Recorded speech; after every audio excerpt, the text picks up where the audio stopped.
नमस्कार मित्रांनो, ज्या महिलांचे लाडकी बहीण योजनेचे हप्ते बंद झालेले आहेत त्या महिलांसाठी नवीन पद्धतीने आता तुम्ही हप्ता कशा पद्धतीने सुरू करू शकता, त्यासाठी काय प्रयत्न तुम्हाला करता येतील आणि कशा पद्धतीने तुम्ही ऑनलाइन तक्रार करू शकता त्याबाबत या व्हिडिओमध्ये आपण समजून घेणार आहोत। बघा, खूप महिला आहेत ज्यांचे पैसे KYC केल्यानंतर बंद झालेले आहेत आणि काही महिलांचे अगोदरच पैसे बंद पडले होते। तर अशा सर्व महिलांसाठी आजच्या व्हिडिओमध्ये आपण महत्त्वपूर्ण माहिती समजून घेणार आहोत। जर तुमच्या कुटुंबामध्ये किंवा तुमच्या गावामध्ये तुमच्या आसपास कुणाचे हप्ते बंद झाले असेल तर त्यांना हा व्हिडिओ नक्की शेअर करा। तर बघा, सर्वात अगोदर लाडकी बहीण योजनेचा आज एक नवीन GR आला आहे। तो GR मी तुम्हाला स्क्रीनवर दाखवून देईल। या GR मध्ये ज्या महिलांचे पैसे बाकी होते किंवा शासनाकडून निधी बाकी असल्यामुळे पैसे बाकी होते अशा सर्व महिलांसाठी नवीन निधी वितरित करण्यात आला आहे। आणि हा निधी वितरित झाल्यानंतर ज्या महिला बाकी होत्या, ज्यांचे पैसे बाकी होते आणि पात्र असून सुद्धा बाकी होते, अशा सर्व महिलांचे पैसे या ठिकाणी जमा केले जातील। परंतु विषय काय आहे की खूप महिलांची पैसे बंद का झालेले आहेत? कारण त्यांची KYC चुकलेली आहे। KYC चुकली असेल तर तुम्ही काय करू शकता? तक्रार अर्ज दाखल करू शकता। तर हा तक्रार अर्ज ऑनलाइन कसा दाखल करायचा त्याची माहिती या व्हिडिओमध्ये आपण समजून घेणार आहोत। बघा, खूप महत्त्वाचा व्हिडिओ आहे। काही लोक तक्रार दाखल करताना त्या ठिकाणी सरेंडरचा ऑप्शन आहे, सरेंडरचा ऑप्शन निवडला तर तुमचं पुन्हा चालू असलेले हप्ते सगळेच कायमचेच बंद होतील। त्यामुळे तुम्ही हा व्हिडिओ व्यवस्थित समजून घ्या। त्यामुळे घाई गडबड करू नका। मागच्या वेळेस सुद्धा KYC करताना मी तुम्हाला सांगितलं होतं की योग्य प्रकारचे ऑप्शन निवडा। ज्यांनी योग्य ऑप्शन निवडले त्यांचे पैसे चालू राहिले।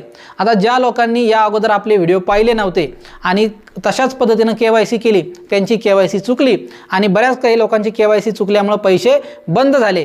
तर असं तुमच्या बाबतीत पुन्हा होऊ नये, तर त्यामुळे हा व्हिडिओ खूप महत्त्वाचा आहे। आता सर्वात अगोदर तुम्हाला काय करायचं आहे बघा, आता मी तुम्हाला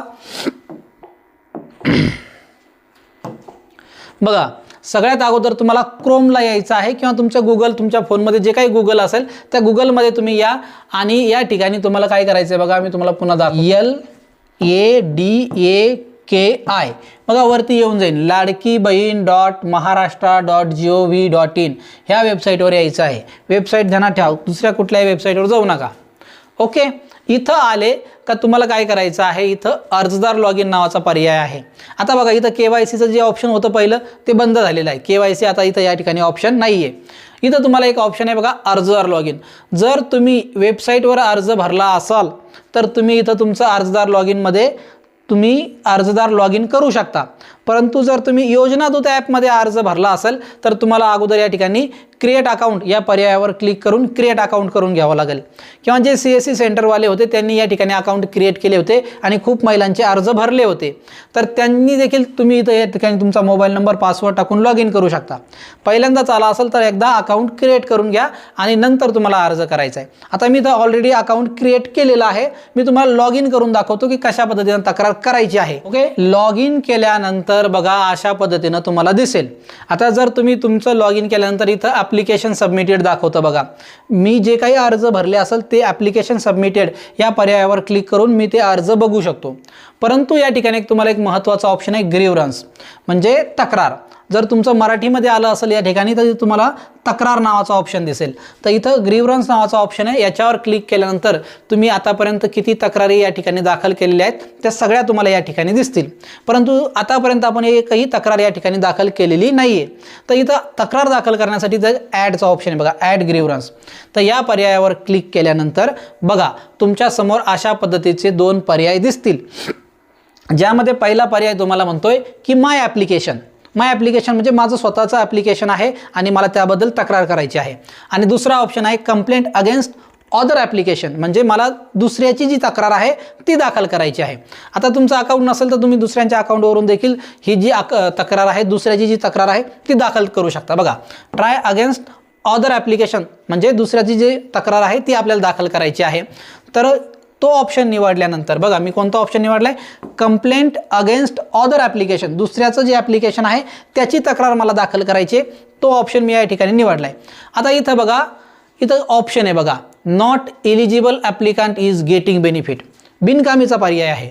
याचा अर्थ काय होतो, नॉट एलिजिबल ॲप्लिकंट म्हणजे एखादा ॲप्लिकंट आहे तो पात्र नाही आहे आणि त्याला बेनिफिट भेटतोय, गेटिंग बेनिफिट. बघा काही लोकांना शंका असते की तुम्हाला इंग्लिश कळतं का नाही, तुम्हाला समजतं का नाही, काही खोट्या माहिती सांगतात. तर समजून घ्या. बघा, नॉट इलिजिबल ॲप्लिकंट इज काय म्हटलं, इज गेटिंग बेनिफिट, म्हणजे त्याला बेनिफिट मिळतो, त्याला लाभ मिळतोय. एखादा असा लाभार्थी आहे की जो पात्र नाही तरी पण त्याला लाभ मिळतोय, त्याचा बंद करा. त्यासाठी हा ऑप्शन आहे, म्हणजे बिनकामीचा ऑप्शन आहे थोडक्यात आपल्यासाठी. त्यानंतर खालचा एक ऑप्शन आहे बघा, ॲप्लिकंट हॅज पास्ड अवे. आता यांचे डोके असे चालतात, लय भारी चालतात. Applicant has passed away. Passed away म्हणजे गेला तो. एखादी लाभार्थी महिला जर गेली, वारली, तर तिचे हप्ते बंद करा, कशाला चालू ठेवता, त्यासाठी हा ऑप्शन आहे. आणि एक शेवटी ऑप्शन आहे बघा, काय ऑप्शन आहे या ठिकाणी, ऑदरचा ऑप्शन दिसतोय बघा.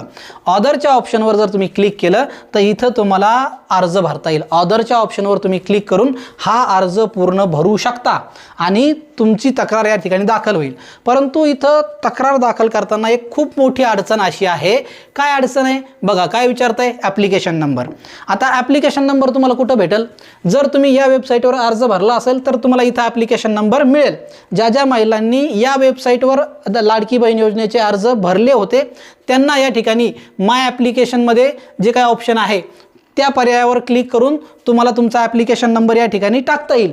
परंतु ज्या महिलांनी योजना दूत नावाचं ॲप होतं त्याच्यावर अर्ज भरला असेल तर, आणि त्यावेळेस जर तुम्ही तो स्क्रीनशॉट काढून ठेवला असेल तर मात्र तुम्हाला या ठिकाणी तुमचा ॲप्लिकेशन नंबर टाकता येईल.